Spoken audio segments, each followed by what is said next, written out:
नमस्कार दोस्तों। आज का दिन इतिहास के पन्नों में लिखा जाएगा क्योंकि देश को आजादी दिलाने वाले और विश्व के सबसे बड़ा लोकतंत्र स्थापित करने वाली कांग्रेस पार्टी के पूर्व अध्यक्ष सांसद राहुल गांधी को आज ईडी ने अपने दफ्तर बुलाया और वो वहां पहुंचे। वहां ईडी दफ्तर के बाहर कांग्रेस के हजारों कार्यकर्ता, 70 से अधिक सांसद, आधा दर्जन पूर्व मुख्यमंत्री, 2 दर्जन के करीब जो है कहेंगे पूर्व केंद्रीय मंत्री और 2 मौजूदा मुख्यमंत्री वहां पर पहुंचे। इसके अलावा हजारों की संख्या में कार्यकर्ता और सभी मौजूद थे। और आज अंग्रेजी हुकूमत जिस तरीके से करती थी उसी तरह अंग्रेजी हुकूमत की तरह कांग्रेस के कार्यकर्ताओं को पुलिस ने हिरासत में ले लिया, जबकि वो शांतिपूर्ण ढंग से जाना चाह रहे थे अपने नेता के साथ में ईडी दफ्तर, क्योंकि मामला निजी नहीं है। राहुल गांधी का निजी नहीं, सोनिया गांधी का निजी नहीं है, प्रियंका गांधी का निजी नहीं, कांग्रेस पार्टी के इतिहास से जुड़ा है। उस कांग्रेस पार्टी के जिस कांग्रेस पार्टी ने लड़ाई लड़ने के लिए जिस अखबार को शुरू किया था उस अखबार से जुड़ा हुआ है, उसके पुनरुत्थान की कोशिशों से जुड़ा हुआ है। राजस्थान के सीएम अशोक गहलोत, छत्तीसगढ़ के सीएम भूपेश बघेल समेत पार्टी के तमाम सांसदों, केंद्रीय मंत्रियों ने पैदल ईडी के ऑफिस के लिए निकले।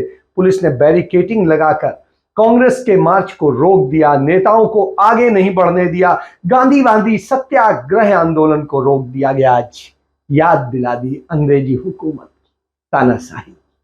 राहुल गांधी प्रियंका के साथ में ईडी दफ्तर पहुंचे और कांग्रेस के प्रदर्शन को देखते हुए दिल्ली पुलिस ने पूरा सब इलाका सील कर रखा था, चाहे ईडी का दफ्तर हो, चाहे कांग्रेस पार्टी का दफ्तर हो, चाहे 10 जनपद हो। मतलब आप ये समझिए, सोनिया गांधी अस्पताल में पड़ी हैं, उन्हें कोविड हुआ है और काफी गंभीर है, बावजूद इसके ये हालत है। कांग्रेस नेता रणदीप सिंह सुरजेवाला ने एक चीज कही कि नेशनल हेराल्ड में कोई घोटाला नहीं है। नेशनल हेराल्ड कंपनी ने यंग इंडिया कंपनी का बकाया चुकाया है और नेशनल हेराल्ड कंपनी का जो बकाया था वो यंग इंडिया कंपनी ने चुकाया है और कर्मचारियों का वेतन दिया है। हमने भाजपा की तरह भारत की सरकारी संपत्तियों को नहीं बेचा है।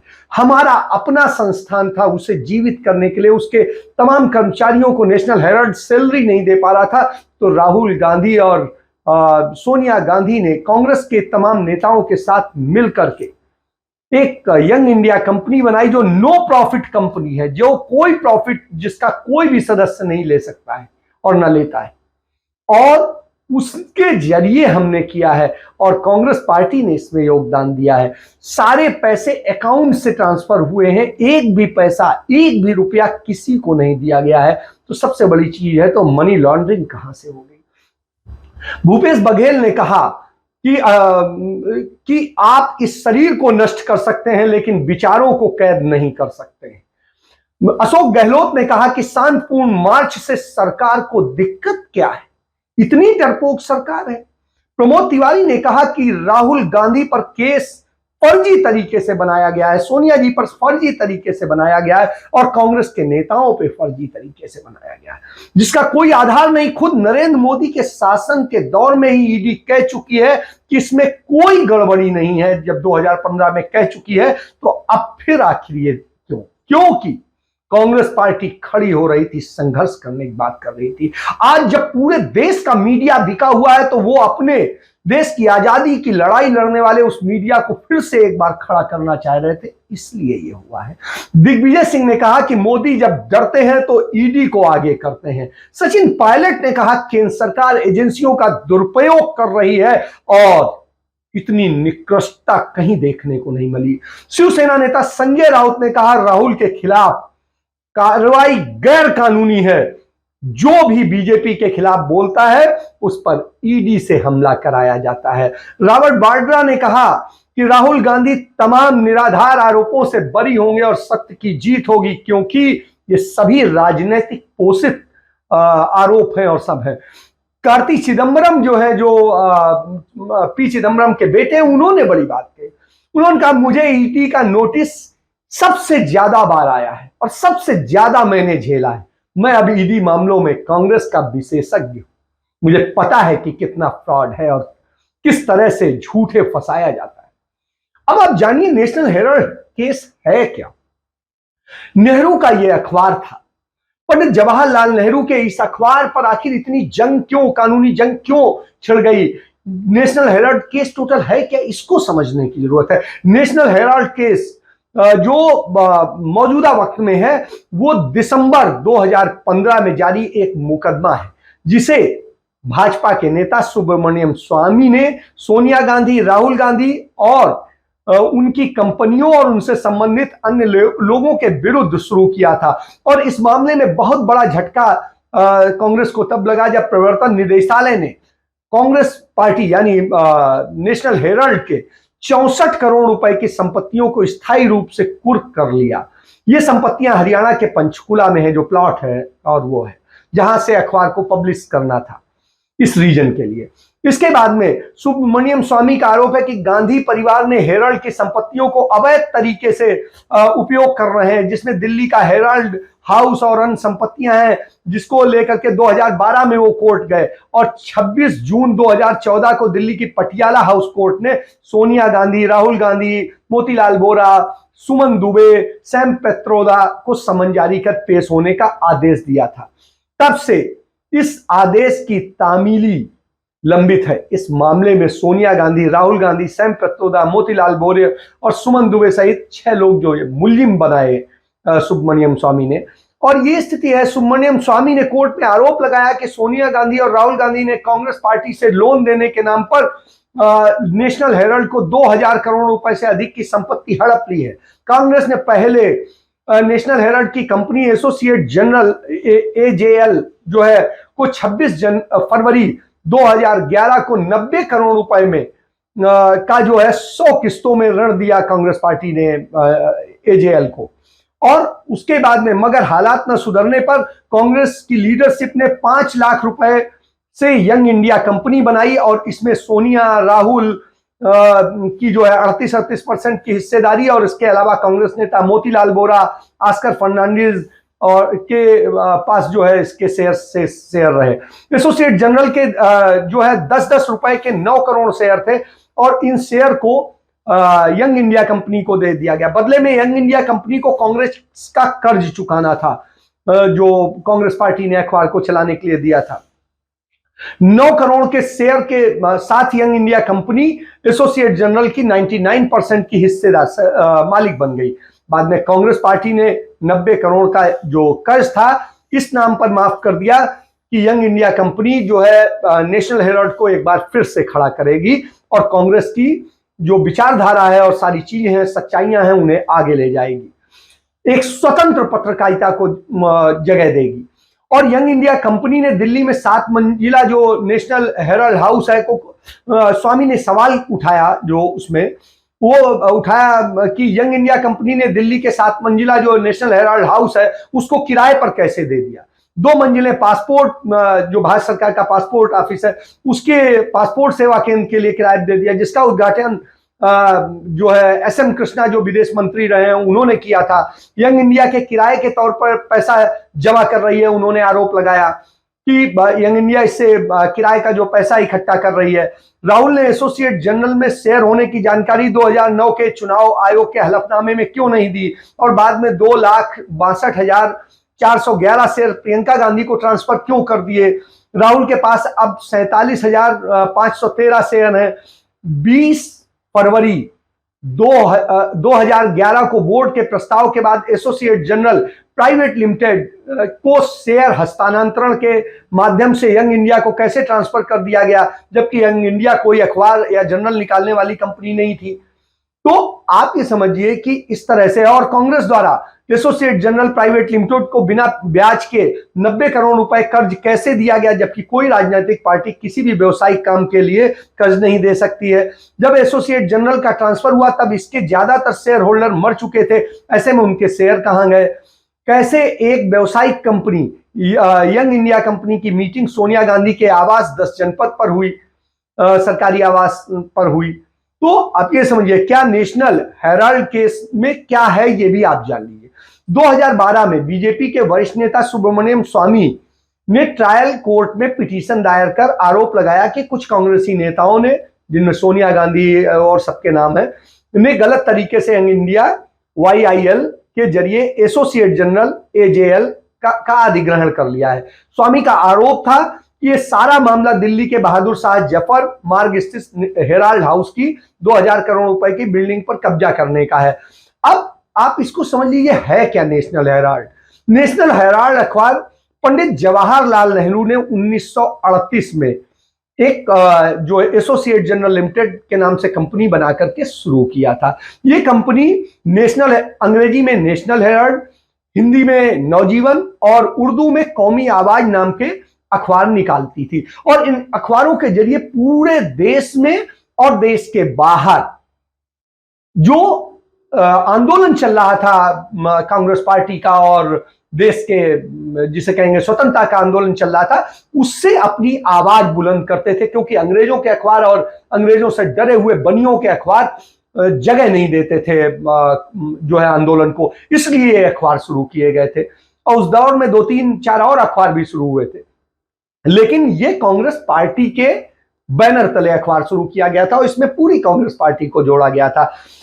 अब आरोप है कि सोनिया गांधी और राहुल गांधी ने मिलकर एक ऐसी कंपनी बनाई जिसका उद्देश्य बिजनेस करना नहीं है। देखिए सबसे बड़ी चीज कि उन्होंने जो कंपनी बनाई उसका उद्देश्य नहीं है बिजनेस करना। यंग इंडिया बिजनेस नहीं कर सकती और ना वो कर रही है, और उसने AJL को खरीदकर उसकी 2000 करोड़ रुपए की संपत्ति को अपने नाम कर लिया।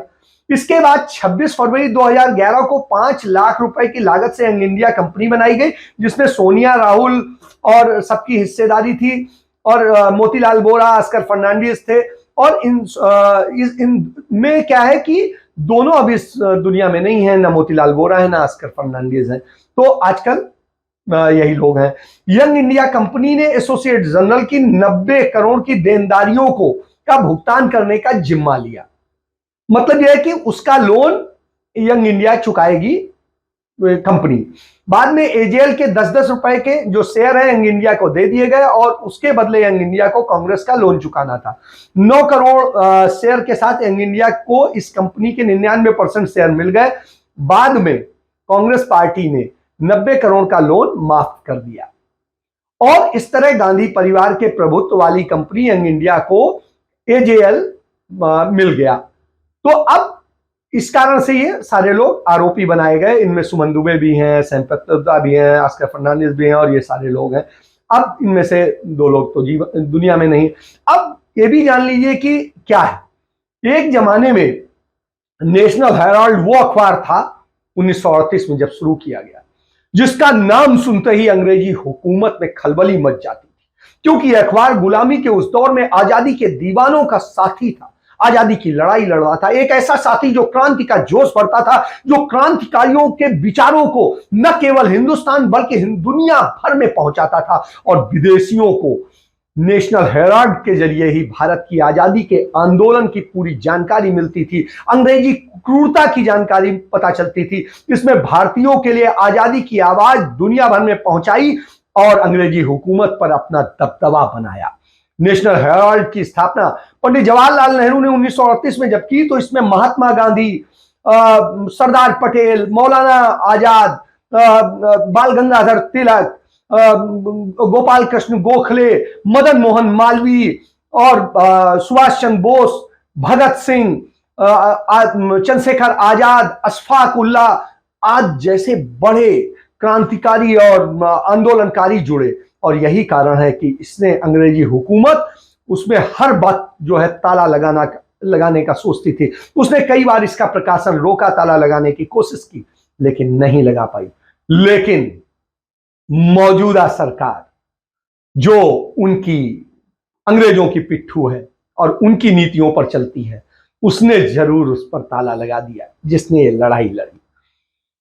नेशनल हेराल्ड आज चर्चा में क्यों कि 2015 में सुब्रमण्यम स्वामी की शिकायत पर जो FIR दर्ज की गई, ईडी ने जांच के बाद में सोनिया गांधी, राहुल गांधी, मोतीलाल वोरा और सबके सारी चीजें देखी और देखने के बाद में मोदी के शासन में रहते, मोदी के प्रधानमंत्री रहते, उन्होंने सारे कानूनी पहलुओं को जांचने के बाद कहा कि इसमें तो कोई धन शोधन का मामला जो है मनी लॉन्ड्रिंग का मामला बनता ही नहीं है, क्योंकि कहीं पर भी राहुल गांधी, सोनिया गांधी, प्रियंका गांधी या कोई भी मोतीलाल वोरा या सैम पित्रोदा या जॉर्ज वो फर्नांडीज, कोई भी किसी को भी 1 रुपया नहीं मिला और ना ही किसी ने 1 रुपया इससे जो है कहीं पर किसी तरह का कोई लाभ लिया है। उन्होंने उल्टा जो पैसा आया उससे इसी के भले के लिए काम किया। आप समझिए, आपको पता होना चाहिए कि 2008 में वित्तीय संकट के कारण नेशनल हेराल्ड अखबार पूरी तरह से बंद हो गया था, ताला लग गया था। राहुल गांधी ने कहा कि नहीं, इसको हमें शुरू करना चाहिए, आजादी के आंदोलन का, और उसको शुरू करने में तमाम कानूनी अड़चन थी, इसलिए नई कंपनी में इसके शेयर ट्रांसफर किए गए, जिससे कि नए तरीके से इसको शुरू किया जाए और निर्विवादित रूप से एक अच्छा अखबार, स्वतंत्र पत्रकारिता पैदा की जाए। लेकिन इस कोशिश पर किस तरीके से लगाम लगाने की होती है, किस तरीके से तमाम दलाल और जो देश के गद्दार थे, अंग्रेजों के मुखबिर थे, वो कैसे रोकने का काम करते हैं, ये आज आपके सामने है और वो दिखाई दे रहा है। जब 2018 में कांग्रेस ने 3 राज्यों में सरकार जो है बना ली और तमाम जगह पर लगा कि हाँ भारतीय जनता पार्टी को बड़ा नुकसान होगा, तो उसने 2018 और 19 में इस मामले को फिर से खोल दिया। और खोलने के बाद में तमाम तरह, इसमें एक कोर्ट में भी केस है, पटियाला हाउस कोर्ट में केस रहते हुए ये कर रहे हैं, जबकि सामान्य तौर पे एक केस में 2 चीजें नहीं हो सकती, लेकिन हो रही हैं क्योंकि मनमानी है, तानाशाही यही कहलाती है, यही है। तो आप ये समझिए कि इसमें चुनाव में दिक्कतों के कारण उन्होंने ये किया। फिर अब जब उदयपुर चिंतन शिविर में कांग्रेस ने पूरे जोश के साथ पूरे देश में लड़ाई लड़ने का संकल्प लिया, तो सोनिया गांधी और राहुल गांधी को समन का नोटिस भेज दिया गया। और ये सब उदयपुर चिंतन शिविर के तुरंत बाद हुआ, जहां भारत जोड़ो का नारा देकर कांग्रेस ने खुद को जिंदा करने का संकेत दिया, तो वहीं इनकी हवा निकल गई और इन्होंने ईडी को आगे कर दिया। घटनाओं की क्रोनोलॉजी को हम आपको बता रहे हैं कि कैसे कैसे सारी चीजें आप समझिए। नेशनल हेराल्ड के भाजपाई दावों का सच ये है कि दरअसल आजादी के बाद समय के साथ नेशनल हेराल्ड अखबार घाटे में जाने लगा था, क्योंकि पूरे हिंदुस्तान में इकलौता अखबार था जो सारे वेज बोर्ड देता था, सारे अपने कर्मचारियों को हक देता था, और यह वजह थी कि वो कारण से वित्तीय संकट में था। इस संकट से उबारने के लिए कांग्रेस ने 2002 से 2011 के दौरान बहुत सारे प्रयास किए, और इस दौरान कांग्रेस पार्टी ने 2002 से लेकर 2011 तक 90 करोड़ रुपया 100 किस्तों में जो है नेशनल हेराल्ड को कर्ज दिया, जो एजेएल है, और 90 करोड़ रुपए की राशि में से 67 करोड़ रुपया 67 करोड़ रुपए नेशनल हेराल्ड ने अपने कर्मचारियों को का वेतन और वीआरएस का भुगतान करने के लिए दे दिया, जिससे ये देनदारी खत्म हो जाए। और दिलचस्प ये है कि देखिए, आजादी की लड़ाई लड़ने वाला यह अखबार आजादी के बाद भी अपने कर्मचारियों के भविष्य के लिए चिंतित था, और वसूल उसके जिंदा थे। नहीं तो लोग अपने यहां काम कराते हैं, नौकरियां कराते हैं, और उसके बाद में सैलरीज नहीं देते हैं, तमाम तरह से शोषण करते हैं। तो यह स्थिति है। अब समझिए, उन्होंने न काम करते हुए भी बैठे का भी वेतन दिया और सबका क्लियर किया। इसके बाद समझिए, बाकी की राशि जो बची 67 करोड़ के बाद, उससे बिजली का बिल जमा किया, गृह कर जमा किया, किराएदारी शुल्क जमा किया, भवन व्यय जमा किया, जैसे सरकारी देनदारियों के भुगतान किए, जो सभी ऑन रिकॉर्ड है।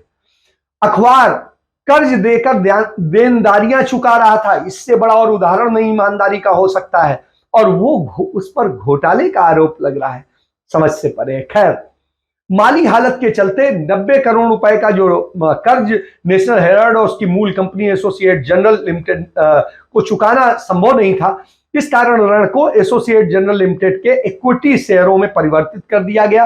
अब चूंकि कांग्रेस इक्विटी शेयर का स्वामित्व अपने पास नहीं रख सकती थी, तो उसने कांग्रेस के पास स्वामित्व ही नहीं था, तो सोनिया और राहुल और मोतीलाल वोरा ने घोटाला कैसे किया, आप ये सोच सकते हैं। तो कांग्रेस शेयरों का स्वामित्व अपने पास नहीं रख सकती थी, इसलिए उसने सेक्शन 25 कंपनी एक्ट का जो धारा 25 है के अंतर्गत यंग इंडिया नामक एक नॉन प्रॉफिट कंपनी, फिर से ध्यान दीजिए, नॉन प्रॉफिट कंपनी बनाई। और नॉन प्रॉफिट कंपनी क्या होती है? कंपनी का जो भी लाभ के लिए स्थापित नहीं की जाती है, ये जो होती है इसमें सारा जो भी चीज होती है उसमें जितना कुछ होता है, इसके जो भी डायरेक्टर्स होते हैं, दूसरे होते हैं, वो कोई लाभ नहीं ले सकते किसी भी तरह से, ना वेतन, ना भत्ते, ना कोई चीज। जो भी करेंगे स्वेच्छा से करेंगे। तो इस कंपनी को लाभ के लिए स्थापित नहीं किया गया।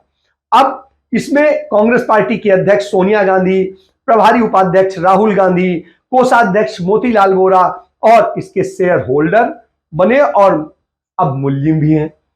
कांग्रेस लीडरशिप के तौर पर सोनिया गांधी, राहुल गांधी, ऑस्कर फर्नांडिस, मोतीलाल वोरा, सुमन दुबे आदि इस नॉन फॉर प्रॉफिट कंपनी की प्रबंध समिति के सदस्य।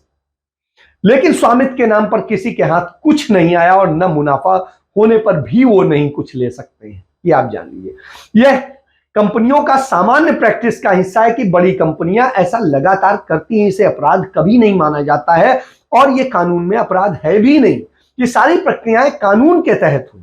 फिर नॉन प्रॉफिट कंपनी की अवधारणा क्या है? वो अवधारणा है, इस अवधारणा पर स्थापित होती है कि कंपनी के शेयर धारक, प्रबंध समिति के सदस्य कानूनी रूप से कोई लाभांश, कोई भी किसी तरह का लाभांश, लाभ, वेतन, भत्ते आदि नहीं ले सकते हैं। इसलिए सोनिया गांधी, राहुल गांधी या यंग इंडिया कंपनी किसी अन्य व्यक्ति द्वारा किसी भी प्राप्ति या वित्तीय लाभ का प्रश्न उठता ही नहीं। तो धन शोधन कैसे हो गया, मनी लॉन्ड्रिंग कैसे हो गई?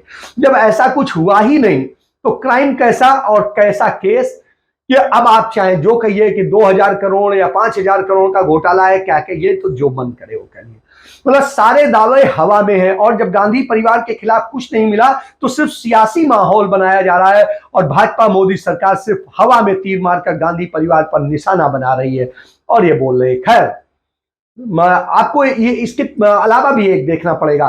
जब राजीव गांधी प्रधानमंत्री होते थे तो एक आरोप लगा था बोफोर्स घोटाले का, और बोफोर्स घोटाले में अटल बिहारी वाजपेयी की सरकार के समय में बताया गया कोर्ट को कि 64 करोड़ रुपए घोटाले का आरोप था और बताया गया कि इस 64 करोड़ के जो आरोप के समय में स्थिति यह है कि वो 64 करोड़ जो दलाली लेने की बात कही जा रही थी, उसको साबित करने के लिए सीबीआई ने 250 करोड़ खर्च कर दिए। उसके बाद में आप देखिए, उसमें सभी में क्लीन चिट मिली क्योंकि कोई आरोप सही साबित नहीं हुआ। इसके बाद में उसके कारण हालांकि कांग्रेस को सरकार खोनी पड़ी। फिर राजीव गांधी के निधन के बाद में सरकार बनी भी तो कोई वो नहीं रहा। उसके बाद में आप देखिए अटल बिहारी वाजपेयी की सरकार आई। अटल बिहारी वाजपेयी की सरकार ने इन सारी जांच के बाद में क्लीन चिट मिली उनके समय में, सारी जांच के बाद में, कि नहीं कोई ये नहीं हुआ था घोटाला।